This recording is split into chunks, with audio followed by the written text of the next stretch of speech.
Olá, olá, seja bem-vindo, seja bem-vinda a mais um estudo sobre o livro A Arte de Fazer Perguntas. E hoje nós faremos uma breve recapitulação de tudo aquilo que nós já aprendemos e depois entraremos no tema de hoje, que também é um tema muito interessante. Deixa eu compartilhar com vocês aqui a minha tela.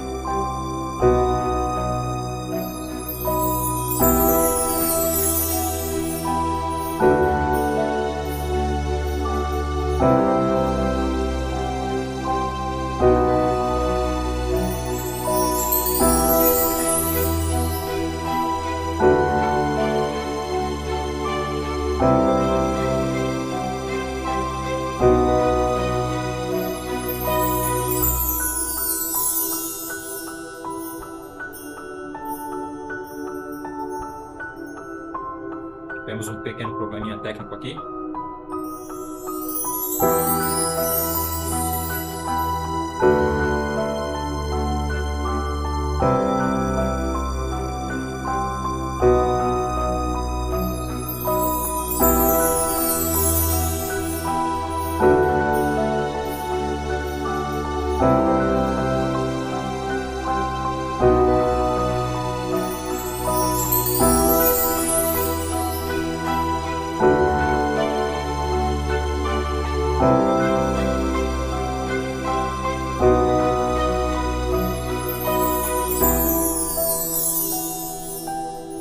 Aí conseguimos voltar, estamos ao vivo aqui e iremos iniciar o nosso estudo sobre a arte de fazer perguntas, né? Vamos fazer uma breve recapitulação daquilo que nós já vimos para poder entrarmos no tema de hoje, tá? E sobre os assuntos que nós já vimos, eu vou compartilhar ao final desse vídeo com vocês a série com todas as aulas gravadas, para que você possa acompanhar todo esse estudo completo, desde a primeira aula até essa aula que você está vendo nesse momento, ok? Então, na primeira aula nós vimos o poder das perguntas, o quanto é importante você saber dominar essa arte de fazer perguntas. Depois na segunda aula nós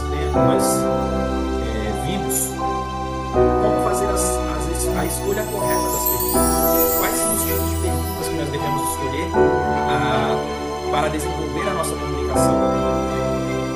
Na terceira aula nós vimos alguns modelos de perguntas, a estrutura de perguntas poderosas e impactantes, perguntas que atraem o público para o diálogo com você, para uma conversa, para o assunto que você está tentando abordar. E a quarta aula, que foi a última aula, nós tratamos como desenvolver a arte de fazer boas perguntas. Então, eu não vou entrar em detalhes sobre esses temas específicos, porque nós já entramos nesses temas e tem a série lá. Após esse vídeo ficará a playlist para você entrar e acompanhar essas aulas, para você aprender tudo aquilo que nós já vimos.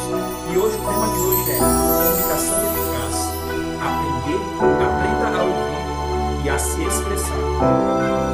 E para ter uma comunicação eficaz, é importante nós sabermos que postura nós devemos adotar para ter um diálogo produtivo, né? Porque muitas vezes nós temos um determinado conhecimento em algumas áreas que, se nós não tomarmos cuidado, nós passamos a ter um monótono e deixar aquela conversa desagradável, aquela conversa chata, né? Então, a postura que nós devemos adotar em todo tipo de conversa, de comunicação que nós faremos parte, mesmo que eu seja o detentor do maior conhecimento naquela conversa, naquele diálogo, eu tenho que adotar uma postura de aprendiz. Eu tenho que me desprender do conhecimento que eu já tenho para engajar a pessoa na conversa a ponto de fazer com que ela busque também o conhecimento. Então, quando eu entro num diálogo, quando eu entro numa conversa sobre determinado assunto que eu já domino, eu não posso passar todo esse conhecimento que eu tenho, toda a bagagem que eu tenho sobre aquele assunto de primeira, no início da conversa. Mas eu tenho que ir direcionando a conversa ao ponto que eu incentive a pessoa que está aprendendo, que está participando daquele diálogo, daquela conversa, daquela comunicação. Preciso conduzir aquela pessoa a buscar o conhecimento. Eu preciso incentivar aquela pessoa a estar buscando o conhecimento. E essa postura nós devemos adotar para ter diálogos produtivos. e não mostrar para a pessoa que está nos assistindo, que está na nossa audiência, mostrar que nós somos dominadores, que é da forma que eu sei, da forma que eu conheço, e que não há outro ponto de vista. Não, isso jamais. Essa postura inibe o aprendizado da outra pessoa. E nós, como bons comunicadores, nós, como bons professores, como bons líderes, como bons empresários, seja lá o que você for, como um bom comunicador, você precisa trazer a pessoa para o engajamento da conversa. Então, a postura que nós devemos ter é sempre de um eterno aprendiz. Nós devemos passar para as pessoas que, quando eu trago ela para uma conversa, eu tenho muito a aprender com ela também. E ela também tem a aprender comigo. Então, a postura é essa postura de troca recíproca, na busca por novos conhecimentos, na troca de ideias que vai levar a algum resultado. E qual postura nós devemos adotar em reuniões de trabalho? Em uma reunião de trabalho, nós quando somos os dirigentes daquela reunião, nós precisamos apresentar as ideias que serão tratadas naquele assunto. Mas nós apresentamos as ideias e buscamos uma interação com aquelas pessoas que estão fazendo parte da interação da reunião. E essa interação entrará em assuntos que vão abranger, vão ampliar a fonte dessa ideia. Vão trazer novas soluções, novas inovações, novos questionamentos. Vai deixar essa reunião mais atrativa. E não aquela reunião chata, aquela reunião já com ideias, com respostas prontas. Não é isso que nós queremos. Nós queremos que uma reunião seja uma reunião agradável, uma reunião benquista por todos aqueles colaboradores que estão presentes. E para transformar o ambiente dessa reunião, nós precisamos ser pessoas respeitadoras. Nós devemos respeitar todos aqueles, toda a ideia, toda a resposta que aquelas pessoas que estão participando da reunião tragam a nós. Mesmo que, de repente, o ponto de vista que aquela pessoa trouxe não é o ponto de vista que eu concorde naquele determinado momento. Mas eu preciso respeitar e entender, e buscar entender o ponto de vista daquela pessoa. Mas mesmo que eu não concorde, eu preciso ser flexível, preciso ser respeitador. Eu preciso entender que a minha vivência é diferente da vivência de outras pessoas. Então, nós como condutores de reuniões, condutores de conversas, como bons comunicadores, nós devemos deixar sempre de lado a questão do julgamento. Como eu bem falei aqui, nós precisamos ser flexíveis. Né? A flexibilidade em uma reunião traz bons frutos. Né? Então nós precisamos ser flexíveis e não com a mente fechada apenas para o nosso grau de conhecimento, para o nosso grau de entendimento. Mas nós devemos estar abertos a buscar novos pontos de vista, novas colocações de outros colaboradores. E de repente, por alguma vivência, por alguma viagem, por alguma experiência, ou até por sua própria cultura, pode trazer um ponto de vista diferente. E eu preciso ser flexível a ouvir e a aceitar aquela ideia que aquela pessoa trouxe, a ponto de avaliarmos e buscar o melhor daquela ideia também. Em uma reunião, em uma apresentação de reunião, sempre haverá pessoas que irão concordar e irão ter pessoas também que irão discordar. E nós devemos manter a postura. Nós não devemos bater de frente e confrontar ninguém que venha discordar do nosso ponto de vista. Pelo contrário, como nós vimos aqui, nós precisamos ser flexíveis. Né? E quando nós passarmos a palavra para alguém, quando alguém começar a trazer o seu ponto de vista para a conversa, para aquela apresentação, para aquele diálogo, nós precisamos esperar a conclusão do pensamento daquela pessoa. E aí, somente depois, quando as ponderações forem direcionadas a você, você traga o ponto de vista. De forma alguma interrompa as pessoas, de forma alguma interfira na fala de alguém, interrompendo. Isso além de ser falta de educação, você fica como uma pessoa mal vista naquele ambiente, por esse tipo de atitude, por esse tipo de ação. Então, espere sempre a conclusão dos pensamentos de uma pessoa e você só dá suas ponderações quando a palavra for direcionada a você, principalmente se não é você que está conduzindo a conversa. Se tem uma pessoa na direção e você está participando, você tem o direito de dar o seu ponto de vista, mas espere até chegar ao seu momento de falar, até que a pessoa passe a palavra para você. Em toda conversa, em todo diálogo, em todo tipo de comunicação, nós temos que respeitar isso. Enquanto um fala, os outros escutam. Nunca fale ao mesmo tempo que outra pessoa. Por quê? Porque quando muitas pessoas falam ao mesmo tempo, ninguém entende nada. Isso é impossível de ser compreendido. Né? Aquelas reuniões que parecem que as pessoas estão numa feira de peixe ou em qualquer outro tipo de feira, essas conversas são pouco produtivas, porque todo mundo quer falar ao mesmo tempo. Uma reunião com a postura adequada, uma reunião produtiva, uma reunião de alta performance, enquanto um fala, os outros ouvem, os outros escutam. Né? Respeite o tempo da outra pessoa. Respeite o momento em que a outra pessoa está expondo seus argumentos. Principalmente se você for um interlocutor. Se você pergunta algo a alguém, espere que ela conclua toda a sua linha de pensamento, todo o argumento que ela tem para a sua resposta, para a pergunta que você fez a ela. E deixe o tempo que for necessário. Você apenas ouve enquanto as outras pessoas falam. Dessa forma, você vai engajando as pessoas, você vai atraindo as pessoas para a tua boa conversa. Nunca queira ser o sábio. Nós sempre, em todas as circunstâncias, nós sempre iremos aprender alguma coisa nova, se nós estivermos abertos. Ou melhor, a melhor colocação a respeito disso, nós sempre poderemos aprender coisas novas, se estivermos abertos ao aprendizado. Agora, se nós adotarmos a postura de, eu já sei, isso eu já sei, isso eu já sabia, eu já conhecia, nós nunca sairemos do lugar. E olha que interessante isso. Muitas vezes a pessoa fala que já sabe algo que ela tem apenas o conhecimento. Sabedoria é quando você coloca o conhecimento que você já teve em algum momento em prática.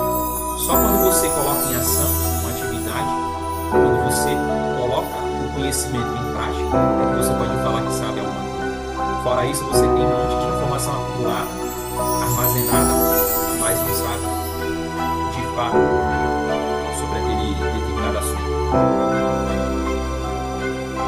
A conversa ela tem que ser benéfica para todos. Quando você adota a postura de que eu sou sábio de tudo, eu sei de tudo, eu sou o detentor desse conhecimento, eu domino esse conhecimento e eu que vou direcionar a conversa. Essa conversa não está sendo benéfica para todos. Essa conversa está sendo apenas para elevar o teu ego. Mas as outras pessoas que estão envolvidas nessa conversa, na real, elas não estão tendo benefício nenhum. Elas não estão tendo aprendizado, não estão buscando, não estão tendo motivação para buscar conhecimento algum. Por quê? Porque a postura que você tem adotado para essa conversa está equivocada, está errada. Então nós temos que ter esse certo cuidado para que nós venhamos conduzir as nossas reuniões, os nossos encontros, as nossas apresentações, os nossos cursos, de forma que seja benéfico para todos, onde todos podem tirar o maior proveito dos ensinamentos.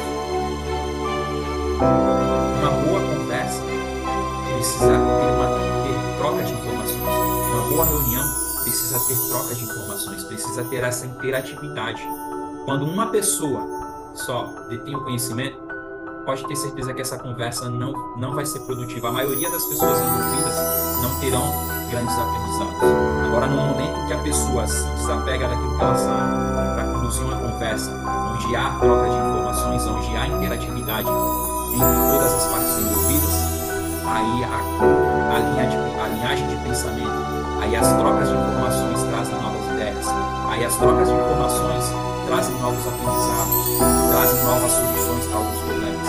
Então isso é importante dentro de uma conversa eficaz, de uma dinâmica de conversa eficaz. Por isso é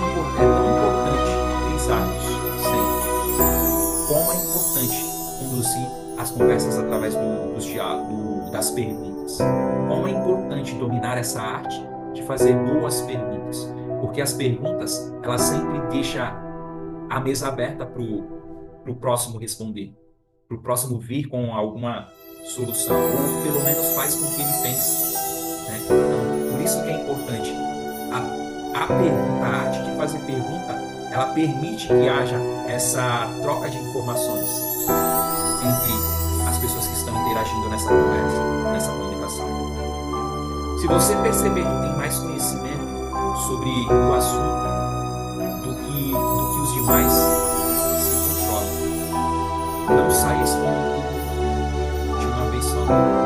Não seja aquela pessoa que vai vomitar todo o conhecimento que você tem.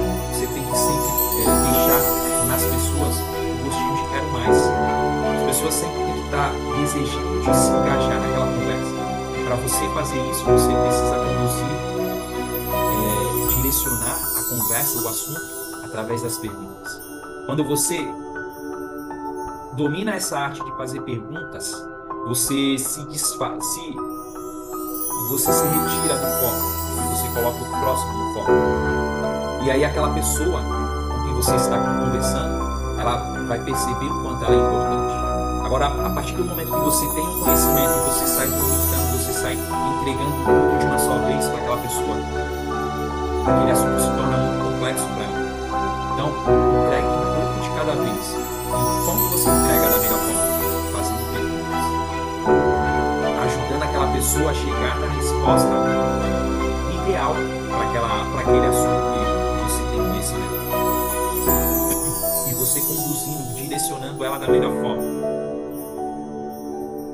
para que ela alcance, para que ela chegue nessa pergunta. E isso é de extrema importância também, que nós venhamos ter em mente, né? Nós temos que ter a certeza de que a conversa, de que a reunião, de que a nossa comunicação está sendo compreendida. Toda conversa, toda comunicação tem um objetivo central, tem um objetivo principal a ser alcançado. Então, quando você conduzir uma conversa, você precisa se certificar de que aquela conversa está sendo compreendida pela tua audiência, pelo teu público. E se você perceber que não está sendo compreendida, você precisa mudar a tua estratégia. Você precisa dar um passo atrás para que aquela conversa, para que aquele assunto seja realmente compreendido por todos os envolvidos. O ponto crucial da comunicação é certificar-se se a sua mensagem foi captada corretamente, de acordo com o seu objetivo. Nunca deixe de certificar de que aquilo que você está tentando passar, de que a tua comunicação, de que a tua mensagem está sendo entregue da melhor forma possível e que o objetivo central que você quer ao conduzir aquela conversa está sendo alcançado. Isso é de primordial importância para que você alcance a tua meta no diálogo, na comunicação. Como identificamos perguntas certas e poderosas, então? Como identificamos essas perguntas? As perguntas certas de um bom líder podem fazer grandes diferenças, né? Aqui, o autor deixa um exemplo de uma situação em que um gerente se depara com um funcionário que toma uma atitude na empresa, e essa atitude que esse funcionário toma gera um prejuízo de R$20 mil para aquele departamento, onde aquele supervisor, aquele gerente faz parte e lidera. E aí, olha só, aqui nós temos os exemplos das perguntas que normalmente acontecem nesse tipo de situação. São as perguntas ruins. O que aconteceu? Né? O gerente vai chegar para aquela pessoa e vai perguntar: o que aconteceu? Por que você não seguiu o procedimento? Por que você não percebeu os detalhes? Por que você por que você decidiu isso sozinho sem falar comigo antes? Ou seja, são perguntas que confrontam o agente que está sendo perguntado, a pessoa que está sendo questionada. Em momento nenhum, são perguntas que tentam trazer uma solução, mas que tentam culpar e julgar aquela pessoa por ter cometido aquele erro. Agora vamos aos exemplos da mesma situação de perguntas impactantes. O que você acha que pode fazer para resolver este problema? Olha como que já muda, né? O que você acha que pode fazer para resolver esse problema? Porque agora nós temos um problema, precisa ser resolvido. O que pode ser feito? É você que vai encontrar essa solução, mas eu estou aqui para te ajudar. Já muda, a pergunta já muda até o ambiente, até a postura do agente que está sendo perguntado. E no primeiro caso ele se coloca na defensiva, e nesse caso ele busca uma solução. Como você vê este problema ajudando outras pessoas neste departamento? Ou seja, aqui houve um problema, né, por causa de uma decisão que você tomou. E essa decisão que você tomou, esse problema que nós temos hoje, pode ajudar alguma pessoa aqui nesse departamento? A pessoa vai pensar, vai ter que botar a catiola para pensar. Se você tivesse de fazer isso de novo, o que você faria de diferente? Ou seja, numa mesma situação em que você tivesse que tomar uma decisão como essa, você faria alguma coisa de diferente? Qual seria a tua postura novamente? Agora você já sabe o que pode causar. Como você agiria nessa mesma situação? Então são perguntas que fazem as pessoas pensar, né? Mas nós temos aqui também o exemplo de perguntas certas para os pais direcionar aos seus filhos. Por quê? Porque como líderes, como pais de famílias, muitas vezes nós também cometemos alguns equívocos nas nossas perguntas. Nós queremos apenas impor a nossa autoridade de pais nos nossos filhos, sem buscar conhecer o lado deles também. E muitas vezes nós somos julgadores, nós somos arbitrários nas nossas decisões. E o exemplo que o autor dá aqui é sobre um filho que o pai dá uma ordem para ele não sair para determinado local, para determinada circunstância adversa, e esse jovem adolescente ele foge, ele sai escondido e o pai acaba destruindo. Normalmente quais seriam as perguntas ruins? O pai vai questionar: por que o filho fez aquilo? Por que o filho desonrou a autoridade dele? Né? Por que você decidiu fazer isso quando eu mandei não fazer? O que você estava pensando? Achou que eu não iria descobrir? Ou seja, são perguntas acusadoras. São perguntas que, em tempo algum, o pai busca saber, busca tentar compreender por que o filho fez aquilo, mas busca oprimir o filho. Então nós devemos ter cuidado como pais, né? Hoje em dia nós temos acesso a muito conhecimento, a muitas informações, né? E nós podemos sim ser pais melhores, buscar ser pais melhores através das informações. E através de perguntas poderosas, nós podemos ter bons relacionamentos com os nossos filhos. Olha só, o que é necessário ser feito para que você possa seguir as minhas ordens? Aqui você chama teu filho para pensar naquilo que ele fez. E não é legal ele desrespeitar e desonrar os pais. Olá, Rose, seja bem-vinda, querida. Tudo bem? Outra pergunta, outro exemplo de pergunta aqui é: como você poderia dizer não aos seus amigos e ainda não se sentir mal? Por quê? Porque aqui o pai está se colocando no lugar do filho, né? O filho muitas vezes ele não quer ser indelicado com os seus amigos. Ele não sabe, muitas vezes ele aprendeu, assim como muitos de nós, a não dizer não para os amigos. E aí o filho muitas vezes acaba enganando os pais, fugindo de sua casa, como esse exemplo aqui, para estar agradando os seus amigos, para não estar sendo delicado com os seus amigos. Então aqui essa pergunta é uma pergunta poderosa que faz com que o filho pense em uma forma de não desobedecer aos seus pais, mas também não ficar mal, não se sentir mal perante os seus amigos. E uma última pergunta que temos aqui como exemplo, é uma pergunta também poderosa que os pais devem usar com seus filhos, é: o que eu preciso fazer para lhe mostrar que este caminho é errado? Qual caminho? O caminho da desobediência. O que eu preciso fazer como um pai para mostrar ao meu filho que este caminho é o caminho errado? Né? perguntando isso para o meu filho, eu faço ele pensar, né? Eu mostro para ele que eu não sou contra ele, mas que eu sou parceiro, eu sou amigo dele e eu quero buscar junto com ele uma solução, né? Então, fazer boas perguntas para os nossos filhos faz com que eles respeitem nós como pais, faz com que eles não sejam apenas nossos filhos, mas além de filhos, sejam nossos amigos. Ele nos enxerga como seus amigos também. E também, para concluirmos aqui, nós temos as perguntas certas para nós mesmos. Nós precisamos identificar as perguntas que nós fazemos para nós mesmos, né? E ao identificarmos essas perguntas, analisarmos se essas perguntas estão sendo boas ou ruins para as nossas tomadas de decisões. E aqui tem uns exemplos de perguntas poderosas que nós devemos fazer a nós mesmos. E melhor ainda, diariamente nós devemos fazer essas perguntas, né? Por exemplo, o que eu devo fazer para ampliar os meus resultados?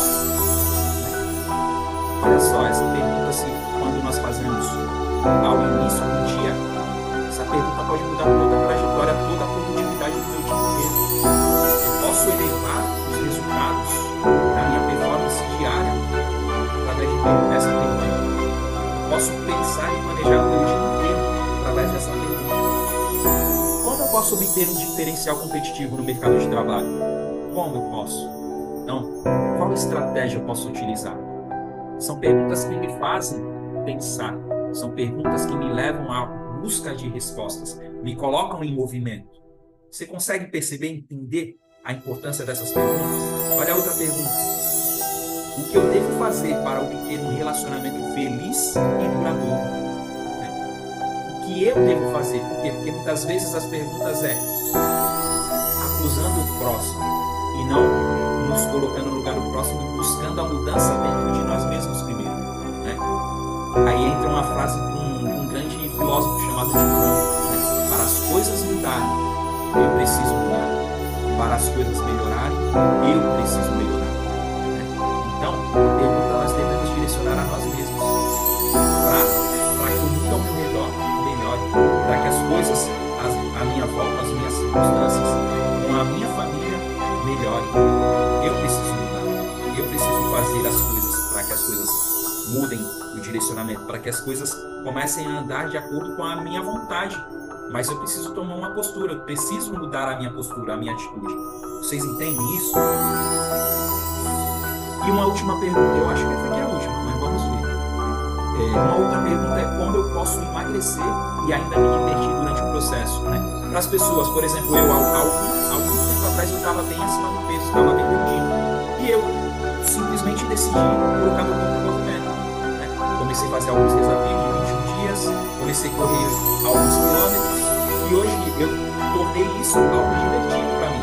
Então, para mim, aquilo que no início era algo um pouco complicado, passou a ser uma diversão. Então, como eu posso emagrecer e ainda me divertir durante o processo? Isso é importante também, né? Porque muitas vezes a gente acha que precisa fazer grandes sacrifícios, mas não, nós podemos, todo o objetivo que nós queremos alcançar, nós podemos fazer isso de forma divertida. Amém? Com as perguntas certas, nós conseguimos ampliar nossa percepção e abrir o nosso pensamento para novas alternativas e soluções. A arte de fazer pergunta, ela transforma positivamente as nossas vidas. Ela amplia os nossos horizontes, ela clarifica a nossa mente. Ela traz luz, traz ideias, as soluções que nós ao menos pensaríamos antes, né? E perguntas poderosas que podemos usar, né? O uso desses termos, eles são importantes, né? Eles instigam as pessoas a pensar, né? Os termos como, né? Iniciar perguntas como o termo como e como o termo porquê, geralmente transmitem perguntas inspiradoras e também quebram as nossas resistências. Quando nós conduzimos perguntas com esses termos, nós quebramos a nossa resistência, nós saímos da defensiva, nós nos estimulamos a pensar, nós somos inspirados a usar a nossa mente a buscar soluções. Então, sempre que você for elaborar perguntas, vê se você consegue encaixar nessas perguntas do como, ou o quê. Essas perguntas, com certeza, serão perguntas inspiradoras. E por hoje é isso, né? Por hoje a nossa aula é isso. Hoje nós falamos sobre um tema muito bacana, muito legal, e é o tema...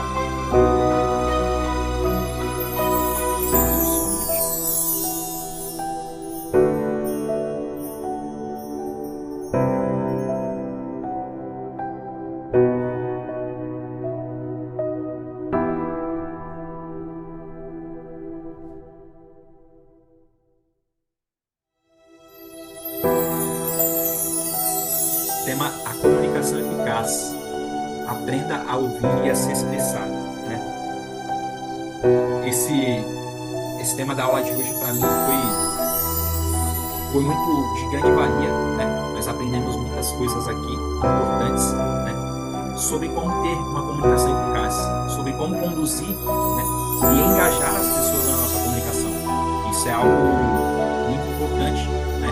Para que nós não tenhamos, quando entrarmos numa conversa, um monólogo, mas que nós tenhamos conversas dinâmicas, né? Que nós tenhamos sempre conversas atrativas, que atraem as pessoas que estão envolvidas, né? Tanto seja a reunião, como seja uma apresentação, uma palestra, como seja uma simples conversa, um diálogo, né? Mas que nós precisamos colocar as pessoas para pensar através das perguntas, né? E quanto melhor colocar essas perguntas, quanto mais poderosas for essas perguntas, mais nós engajamos as pessoas dentro do nosso assunto, do assunto que nós queremos abordar. E isso é muito, muito importante, muito válido nos nossos diálogos, nas nossas conversas, tá bom? Por hoje é só. Eu vou deixar ao final desse vídeo a playlist, né, do canal do YouTube das outras aulas, para que você possa assistir essa série completa, essas 5 aulas, né? Então essa é a 5, e nós teremos a 6ª aula na próxima segunda-feira, para que você possa acompanhar e se aprofundar sobre essa arte de fazer boas perguntas, fazer perguntas que impactam, perguntas que motivam as pessoas à aprendizagem, que instigam as pessoas a resolver problemas, que instigam as pessoas a mudar as suas próprias trajetórias, a sua própria vida. Isso também é importante. Então, que Deus abençoe a sua vida e eu conto com você, espero você na próxima aula, na segunda-feira, às 20 horas. A Rose mandou um comentário aqui. Boa noite, querida. Amém. Que bom, que bom. Pilates é bom, é saúde e seja bem-vinda. Muito obrigado pela participação. Deus abençoe. E amanhã, 5h30 da manhã, estamos ao vivo com o nosso devocional. Tchau, tchau. Beijo no coração.